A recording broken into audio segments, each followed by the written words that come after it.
All right, we got a couple that are both growth and loss that are a little hard to figure.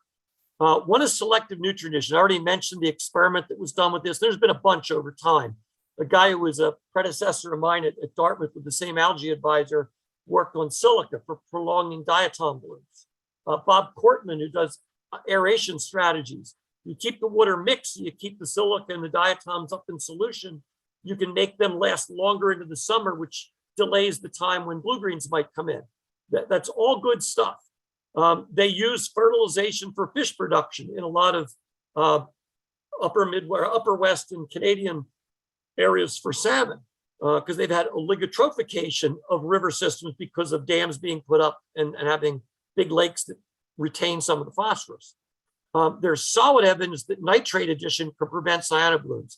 I have never seen a lake heavily impacted by sewage that actually had blue-greens. It doesn't happen very much because there's so much nitrogen around that the greens are favored. It's still a mess. It's completely unacceptable, but it's not cyanobacteria. Increased silica definitely promotes the diatom. That's like their limiting nutrient. And it drops out of solution as the water warms up. Biological structure is really important to the results, though. The fish and the zooplankton make a huge difference to what balancing those nutrients does. I have never had the guts as a lake manager to say, yeah, you've got a phosphorus problem here. Let's add some nitrogen to make it better. Now, it just doesn't compute for me. So I don't typically do this, but whether you're creating growth or loss by this technique is a hard call to make. Bacterial additives are the other. I could talk for a very long time about this, and I wouldn't be saying much. The problem is bacterial additives are mostly proprietary ingredients. They don't like to talk about it. One of the reasons they don't talk about it is usually there's some enzymes involved, and those enzymes may be eating away at the algal cell walls, not unlike sonication or certain algicides. And these are not registered as algicides. So they don't want to tell you that they kill algae. They're not making that claim. These are supposed to outcompete algae some way with bacteria, or in some cases, you're trying to chew up the muck on the bottom. And I've seen it work. I have seen these do a good job in places. I'm not saying they're fraudulent in any way. The catch is we don't really know what we're doing. This stuff comes out of the sludge management industry where they want the least amount of biosolids to dispose of. And there's a lot of science in that, what they put in, how they balance nutrient ratios, what they put in when, and they get the solids down. So it can work. Catch is you're just buying a product and throwing it in the water. I'm not so sure that it's going to work the way you expect at all. Again, it's sort of a biological technique, less reliable. The simplistic claims are out there. There's virtually no peer-reviewed papers. There's one coming out that says that the muck digesters don't work. I'm not sure that's completely true. I've got one experiment where I definitely had less muck mass when we were done, but I didn't have less muck volume. It just got more flocculent. And where did the stuff go that got decayed? In the water column, I guess. So there's a lot of open questions here. I will tell you what was told to me by Pat Sims-Geiger, who's out in California, who's a pretty astute guy on this sort of stuff and makes his own products along with these. And he's pretty upfront about it. There's a 4-step process. You're using an algicide to kill the algae. If it happens to be in your bacterial product, that's one thing, but an algicide of some kind is used to kill the algae. Then you need enzymes to break down the long chain hydrocarbons. Then you need to let bacteria metabolize the shorter chain hydrocarbons, and often that requires some extra oxygen. And then you need a settling agent to drop out the particulates, including the bacteria. That's how you use bacterial products to clean up a lake. You don't just dump the stuff in and walk away, because it's pretty unlikely any one product is going to offer you all 4 of these steps. So it's a lot more complicated than it's made out to be. But again, I have seen it work. So it's a hard one to say. As a professional lake manager, this is a lot like barley straw. I can't really recommend this to you because I can't tell you exactly what's going on. All right, now you have growth control by in-lake detention. This is really a watershed management thing being put in the lake. You can build a nice wetland. This is a 3-acre pond, and it looks like a huge area in the foreground versus the background, but it's not. It's like 2.9 acres in the background and 0.1 acres in the front. We had a stormwater pipe come in a park. We couldn't give up any of the park to make a detention basin, so we made it in the lake. And sure enough, we went from an average of 200 micrograms per liter coming in to 20 micrograms per liter out in the open water park. Worked pretty well. Requires maintenance. It's not perfect. We created some wetland that's made different habitat as a result. pretty much a win-win, but it's not perfect. You'd be better off doing stuff closer to the source if possible. Okay, dilution. There, I'm showing that same slide there with the open tap, because you really can't use public drinking water to dilute because it probably has more phosphorus in it than your lake, unless it's groundwater source. But even then, if they're putting phosphates in for anti-corrosion control, you're getting it out of the distribution system means it's going to be loaded with phosphorus. The limitation here is on finding low phosphorus water. But if you can find it and you can dilute it, it works well. Moses Lake, that's a big lake, gets diluted out in Washington by Columbia River water.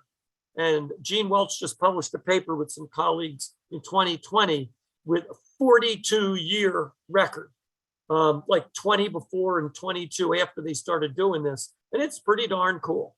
And you can see that they've gone from over 100 micrograms per liter down to an average of about 24, 25 micrograms per liter for the last 18 years. That's a pretty big success story. How many of us have a Columbia River sitting next door that we can route through our lake? And most of our lakes, our rivers have more phosphorus in them than our lakes. So this is not going to be widespread applicable, but it can work. Okay. Oh, I went backwards. Sorry. Okay, dye addition. This is another kind of weird one. It's growth control by light limitation. It may cause stratification in shallow lakes. A lake that's 6 to 10 foot deep, it may still stratify in the summer, not strongly, but you still may get low oxygen in the bottom foot or two. When you put in dye, you're guaranteed there's going to be stratification, because that dye is going to absorb the heat at the top and it's going to stay colder at the bottom. The problem with that is you may lose your oxygen at the bottom and it may put more phosphorus out. Because you're not trying to control nutrients here, you're trying to control growth by light limitation. And you use it in golf course ponds or ornamental ponds behind developments or corporate areas or whatever. And it does something. It's an appealing color to many people. I'm not that excited about it, but it's not the sort of thing you do in a big open recreational lake. But as a management technique, it exists, it's there. It's actually pioneered in the Adirondacks, and it worked pretty well. Okay, another short discussion on reduced growth of algae by those techniques. Because the next ones I'm going to get into have to do with internal loading. It's the mainstay of things we do, and understanding internal loading is important. So, that picture there is actually a lake that's been treated before and after. Pretty striking difference there.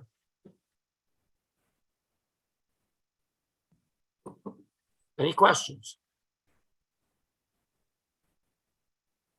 Molly Sheen Champ, there is back. No, I don't see any questions in the chat. I don't know if anybody has any questions now that they would have put in the chat, or. Yeah, there's nothing terribly controversial in it. All those things work, but they're not the mainstream of techniques we tend to use. People refer to them as boutique techniques. They absolutely have applicability. And if you need something to do what they do, I certainly say it's a possibility.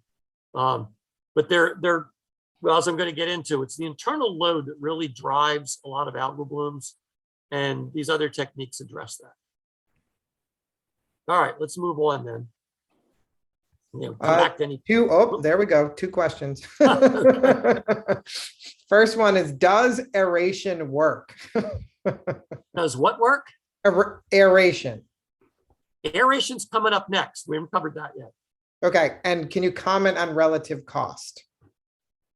Yeah, we can go a long way about that. We tend to like to look at things as cost per acre per year, because it isn't just the area covered, but how long it lasts. I mean, if you dredge, it's a fortune per acre, but not per year. You're going to get 20 to 50 years, you would hope, out of it. If I'm using an algicide, you're going to use it probably every year, maybe more than once a year, hopefully not. And the cost will be a lot less. None of these things are unaffordable, but you have to put them on that scale of how big an area and how often do you have to do it.